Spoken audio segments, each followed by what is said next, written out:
Are you eating healthy, moving your body, feeling like you're doing all the right things that you're meant to be doing, but you're still struggling with weight gain, feeling tired, feeling sluggish, having those energy crashes, and even still craving those sugary foods throughout the day? Then you may be making some very simple mistakes that could be stopping you from progressing and keeping you stuck where you are. And in today's video, I want to go through what those 10 nutrition mistakes may be. And hopefully, if you recognize any of them, you can make those simple changes so you can start progressing your healthy journey. If you don't know me, my name is Rachel. I'm a fitness and wellbeing enthusiast. I'm also a qualified fitness instructor, dance teacher, and menopause coach. And on this channel, I like to share my information, my experience that I've gained over the years, as well as show you some of my home workouts that you can do that are only 10 minutes long. So don't forget to subscribe to the channel so you don't miss any of those videos. But rather than me keep rambling, let's get straight into these 10 simple mistakes that you may be making that are easily fixable to start seeing some progression. And the first one, if you've watched any of my other videos, you know I talk about this all the time, is eating enough protein, especially in the morning. Now, it's recommended that we try to get 20 to 30 grams of protein per meal that we have. And that is because, especially as we hit over 40, and if we are strength training, there's 2 videos that I would like you to go and watch next if you'd like to. One of them is about why protein, and one is about strength training, both very beneficial for women over the age of 40. But if you are strength training, protein is going to help with that muscle mass. It's also going to help with your recovery period as well. Protein can also keep us fuller for longer, which is really important. It stops us craving those sugary snacks mid-morning or mid-afternoon. And not only that, but having enough protein in our nutrition can actually support our metabolism. And as we age, our metabolism actually slows down. So by making sure that we have enough protein can actually support it and keep it at a steady pace and help us shift the weight gain that we naturally gain as we age as well. So some breakfast that you could have that is high protein is Greek yogurt and protein powder. You could also have a turkey and egg wrap as well. That's good high protein breakfast to start the day. And with that, you could also have that at lunch as well. It doesn't necessarily mean that you have to have it at breakfast. You can have it at any time in the day.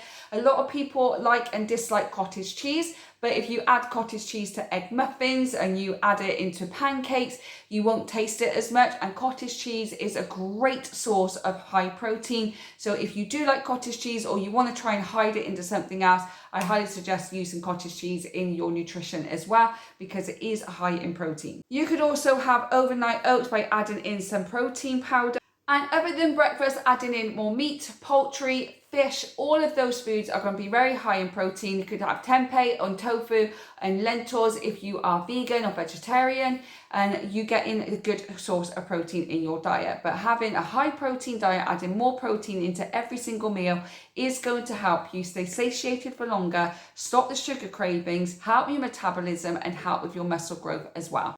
Number 2 is if you skip breakfast. Now, some people do intermittent fasting, and that is great if it works for you, but it doesn't work for everybody. That has been said, I haven't done the research on this myself, so I can't say for certain it's true. And if you want to know more, I suggest you do your own research on it. But it is said that when you are a woman over 40, intermittent fasting can actually cause more cortisol, more stress in your body, which can also cause weight gain. Now, for some people, intermittent fasting works perfectly, whether they're over 40 or not. For me personally, I don't like it. It's not something that I would want to do. I feel my body will physically growl at me and tell me it's hungry and it's angry at me, so I need to eat. I prefer to have 3 meals a day with healthy snacks in between. However, if intermittent fasting works for you and it works for your body, because all our bodies are different, then go for it. But if you just think, if I skip breakfast, then that's going to be better and then that's going to save me some calories, actually it won't. One, it will cause more stress in your body, which cause more cortisol, which will cause more weight gain. But not only that, halfway through the morning, you're going to feel more sugar cravings, you're going to feel some energy crashes, and you're more than likely going to binge later on in the day just because you skip breakfast to save the calories. So rather than skip breakfast, have a high protein, high fibre breakfast to keep you satiated for longer. You're not going to be reaching for the sugary snacks. You're not going to have those energy crashes, and you're going to feel much better within yourself. Number 3, a lot of people don't do this, and it's eating enough fibre. Most adults do not have their daily recommended fibre intake. For women, that's around 25 grams, and for men, it's 38 grams of fibre per day. We are all a bit different because every body is different. So if you want to see how much fibre you're supposed to have, then just there's a quick calculator you could probably get online. I'll try and link one in the description box below for you, just to see how much fibre you're supposed to be taking, because it also depends on your weight and your age and your activity level. So if you want to know a more specific amount of fibre you're supposed to be taking, then go and use that calculator. If not, it's recommended around 25 grams for women and 38 grams for men to have their daily fibre intake. Having enough fibre obviously helps with your digestion, and it helps keep you fuller for longer. It also supports your gut health, and it stabilizes your blood sugar levels. And not only that, but it also helps manage your cholesterol. And you can get fibre from fruit and veggies, beans, oats, and whole grains. So a whole food based diet will help you get in enough fibre for your daily intake. And a lot of us do not take in enough fibre, and fibre and protein is going to help with our digestion. Again, it's going to both keep us satiated. So my breakfast is always scoop of protein powder, about 100 to 120 grams of Greek yogurt, a dash of almond milk because it's easier to stir, and then I put lots of frozen berries on top, blueberries and raspberries, and then drizzle that in honey. And I'm usually full all the way up until lunchtime. So if you are not having a good, healthy, high protein with fibre and some healthy fat diet in the morning, you're probably not going to feel the benefits of it throughout the day. So try and see how much fibre you're taking in now, and try and up that every single day until you get to the recommended amount.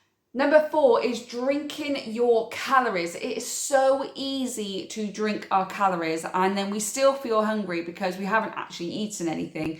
And for me, if I ever have a protein shake, I still feel like I want to eat something. I still feel like I haven't eaten enough. And even though I've took in my calories for the day by having like an extra protein shake, I still feel like I need to eat something. So it doesn't work for me. But if you are someone that goes to the coffee shops and have these like full fat coffees, you are drinking your calories without eating anything, which puts you in a surplus. And if you're trying to lose weight, you want to be in a deficit. So obviously drinking your calories is not going to be great for you. Now, it's not something that you should completely stop, but if you're having 1 or 2 of them every single day, then maybe it'd be a good idea to cut down on them. And not only is it the coffees, it can also be sugary drinks, fizzy drinks, and even juices and alcohol can be highly calorific, and you're just drinking empty calories. So don't stop drinking them if you enjoy them, but definitely cut down more. And instead, make sure that you are drinking plenty of water. You need to have plenty of water to keep hydrated. Also, make sure that you are drinking herbal teas. If you want tea, try the herbal teas instead. I love a green tea. And if I do drink a coffee, I always drink a black coffee, but if I ever wanted to have milk, I'd probably just put in a dash of almond milk because cow's milk doesn't work for my body. But try to cut down on the amount of sugary and high calorie drinks you're having, because that could be stopping you progressing. Number 5 is not eating enough throughout the day. Now, if you are really, really busy like I am, I run businesses, I'm also a single parent, I'm trying to run a household, and I think my son has ADHD. So it's very, very hectic, full on all the time, that I actually forget to eat. And lately what I've been doing is putting a timer on my phone, so I know that if I'm engrossed in something with work, it's time for me to stop and go and get some food. Because what I noticed that I did was that I wasn't eating very much in a day because I was so busy, and then when the evening come, I would just not stop snacking, and that was not helping me progress into my journey of a healthy lifestyle. So I actually started eating better meals, 3 meals throughout the day, and having snacks in between meals, and it actually stopped me from binging so much at night. Not straight away, it took a little bit of time, a little bit of work, and a little bit of consistency, but eventually I'm not snacking as far much as I used to in the evening. So it takes a little bit of time, but try to eat more throughout the day and make sure that they are healthy, high protein, high fiber, balanced meals so that you can have a better lifestyle. Number 6 is blaming carbohydrates. Now, I grew up in an era, born in the 80s, grew up in the 90s, best era ever. And in that diet culture back then was all the Atkins diet and carbs are bad for you. And we grew up believing that carbohydrates was the enemy. Carbohydrates is not the enemy. Ultra processed carbohydrates, they are the enemy, but whole foods carbohydrates such as vegetables, potatoes, wholemeal bread, brown rice, oats, fruits and beans are healthy, good carbohydrates that our body needs. Carbohydrates gives us energy to keep going throughout the day. It also can keep us more satiated throughout the day as well. Carbohydrates are not the enemy. You do not need to blame carbohydrates for your weight gain. It means that maybe you could potentially be eating ultra processed carbohydrates rather than whole foods carbohydrates. Now, everybody is different. For me, carbohydrates and me, we don't see eye to eye. We don't get on. I eat enough carbohydrates to give me energy, but if I overeat carbohydrates, I feel uncomfortable, sluggish and bloated. And that's just how my body works. But I still eat carbohydrates because of the energy, but I just find the balance that suits me. So sometimes it is a bit of a trial and error of finding how much of the foods work for your body that gives you the energy but doesn't make you feel rubbish at the same time. Number 7 is forgetting about healthy fats. Now again, the era I was brought up in, but carbohydrates are bad and you want fat-free stuff as well. You want fat-free foods. And there was a lot of people that did, I don't have anything with any fat in it. And fat is actually really good for us. Our body needs the fat. It just doesn't need the highly processed fat. It means whole food fats. So the healthy fats we're looking at is nuts, seeds, olive oil, avocado, oily fish, and even peanut butter.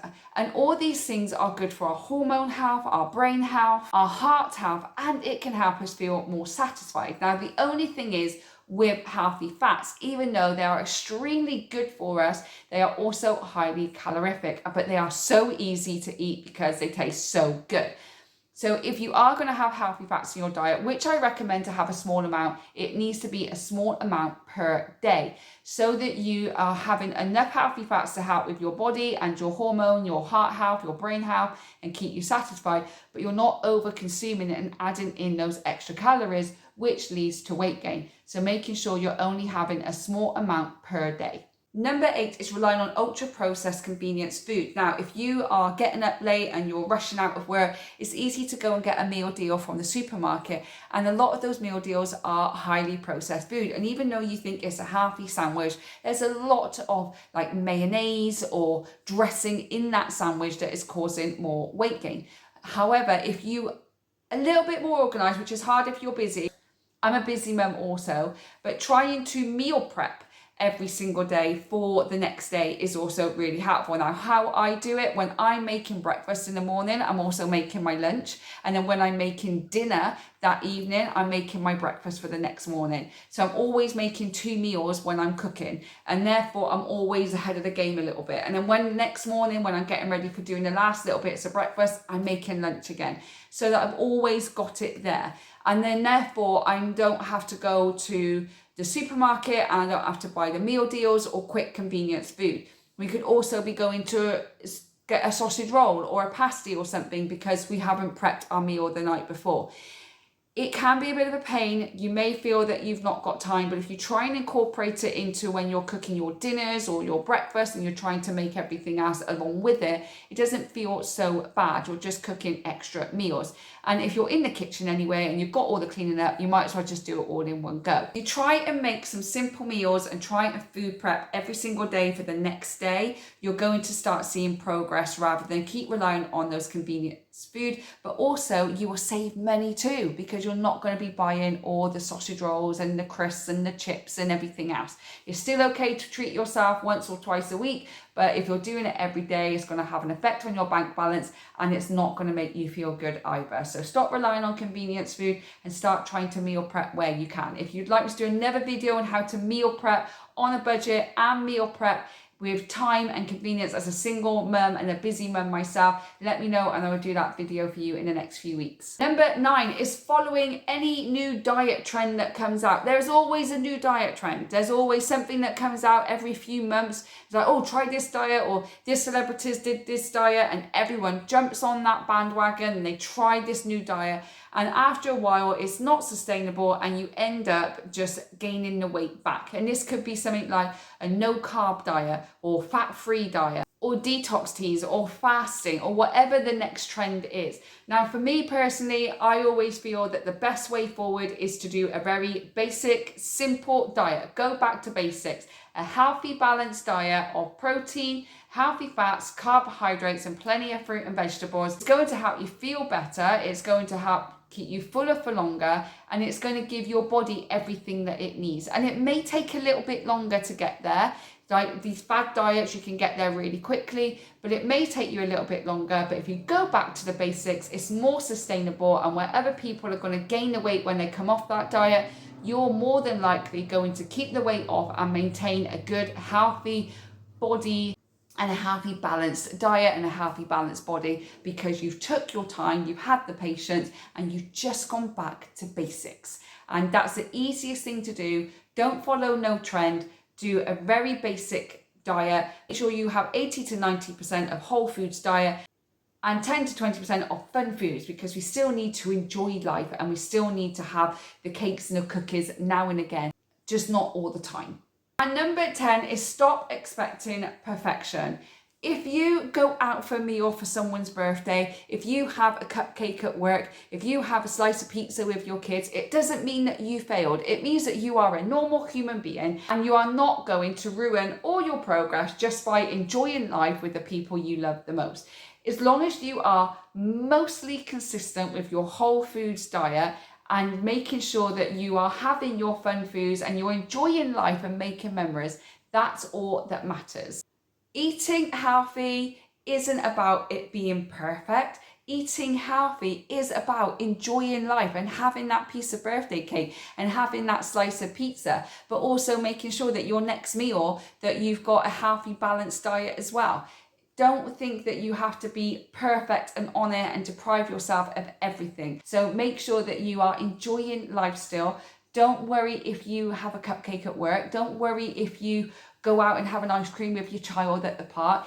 All those months of consistency, all those weeks of being consistent and then going back to being consistent again and just having that ice cream with your kid and making memories is not going to ruin any of your progress. So don't feel that you need to be perfect. Don't feel you need to deprive yourself or that you have failed if you slipped up and you've eaten a whole pizza one time. As long as you go back to being consistent, back to your balanced whole foods diet, you are going to be just fine. A lot of fitness influencers, a lot of things you hear online, a lot of the advice can be very, very conflicting. It can be very, very confusing as well, not knowing what you should do. And I just want you to remember that each of our bodies are different. My body doesn't like carbohydrates very much. Your body might love carbohydrates. That's absolutely fine. It's about finding something that works for you. Now, like I said, going back to basics, going back to how it was all those years ago of having a healthy, balanced diet and moving our body more and staying hydrated, that's the most important thing. Healthy eating over the age of 40 doesn't need to be confusing, doesn't need to be conflicting. It just needs to be very basic and very simple. And as long as you are consistent and determined and keep following through the plan and enjoying life, you will reach your goals. And it might not happen overnight, but the consistency, you achieve it at some point, but more importantly, you're able to sustain it and maintain your weight as it is, rather than do something very quickly, come off of that diet and then go back into weight gain again, and you have to start the whole process over again. Keep it simple, keep it basic, and you will get unstuck and start making more progress. Thank you so much for watching. I really do appreciate it. If you like the video, don't forget to hit that like, share with a friend, and also don't forget to subscribe to the channel so you don't miss any future videos coming from me. Also, don't forget to go and check out my other playlists about fueling your body, moving your body, including some 10-minute home workouts, and restoring your body, talking about your mindset, your sleep, and everything else that goes along with having a healthy lifestyle. Thank you so much for watching. I really do appreciate it, and I'll see you on the next video.